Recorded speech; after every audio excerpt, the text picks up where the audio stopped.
আপনার স্কুলের? কালকে কালবৈশাখী ঝড় আসাতে স্কুল পুরো ধ্বংসপথে হয়ে গেছে। বজ্রপাত, বিদ্যুৎ যেভাবে, তুফান যেভাবে হয়েছে, তার ফলে আমাদের স্কুলে এইভাবে ক্ষতিগ্রস্ত হয়েছে।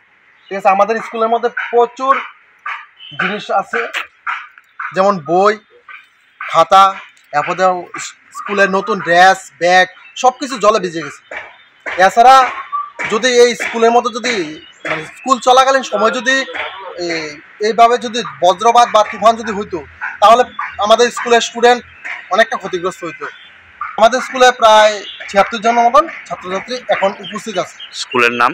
স্কুলের নাম হচ্ছে ওরিয়ান ইংলিশ মিডিয়াম স্কুল।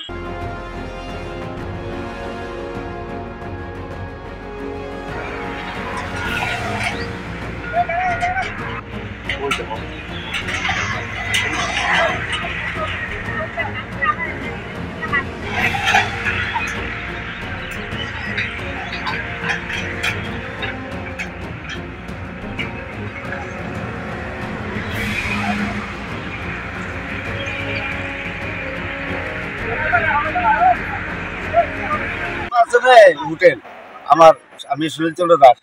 এই চাল উড়াই 1 মাইল দূরে লইছি।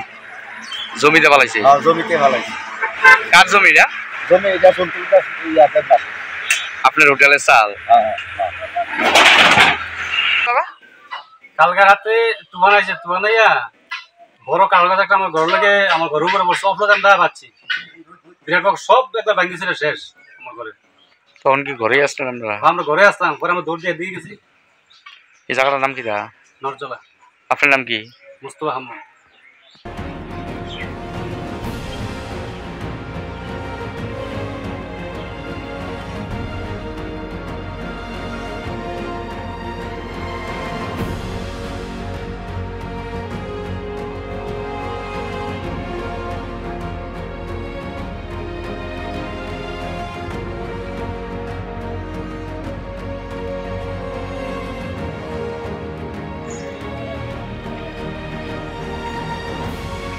এদিকে তাই না বলা আছে, আমার ওই কাম করতেছে এদিকে এদিকে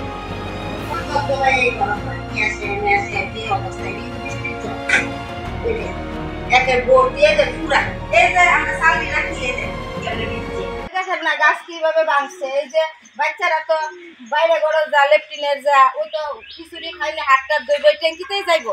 ট্যাঙ্কির কি অবস্থা, গাছ পেড়ে কি অবস্থা। আজকে যদি এটা রাখতে না হয়, দিনের বেলা হইতো, যদি বাচ্চারা থাকতো কি লইলে, এই রিক্সটা কেন লইলে? ওই তো গাড়িটা খুঁটি তার মার পড়ে ওই গাছগুলো ভাঙ্গা, লেফটিন টেফটিন ভাঙ্গা কি অবস্থা। লেফটিনের চাল নিচা উড়াইয়া ট্যাঙ্কিটা ভাঙ্গা গেছে। এখন যদি এটা রাখতে হয়েছে তো সারতো, যদি এটা দিনে হইতো কি হইলো, পুলাপান তো ডরে। আর এই যে কারেন্টের একটা তার ফিলারটা দিছে, দেন কোন জায়গাতে, এই যে নুইয়া রইছে গুড়া, ওই যে তার সিটটা রইছে, এটা তো পুরা ফললে দিক দিয়ে পড়বো গাছে এটার উপরে। এদিকে তারা পুটি দেওয়া ধরনের নিয়ম আসলো না। এই যে এটা কিন্তু নতুন লেফটিনের ট্যাঙ্কি আসলো। এটা কি অঙ্গনারী সেন্টার? এটা অঙ্গনারী সেন্টার। নাম কি? এটা নবোদয় সংঘ পালপাড়া বরজলা, বিশ্রামগঞ্জ বরজলা। এটা সেসিমেল বরজলা ধরে।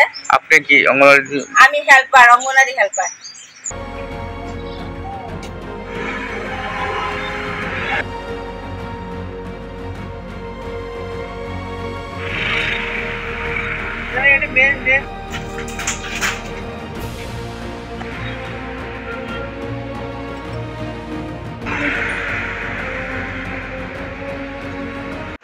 কালকে প্রায় ৩টার সময় খুব জোরে তুফান আসছে। তুফান হওয়ার ফলে আমার দোকান পুরো উড়ে নিয়ে গেছে।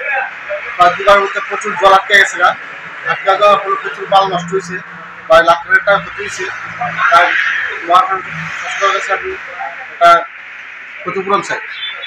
এই ক্ষতিপূরণ দেওয়া, তো আমি যদি দোকান ঠিক করতে পারি তো ব্যবসা বাণিজ্য করতে পারবো। টিন টুন সব চাল টাল উড়ে গেছে, সব চাল টাল উড়ে নিয়ে গেছে।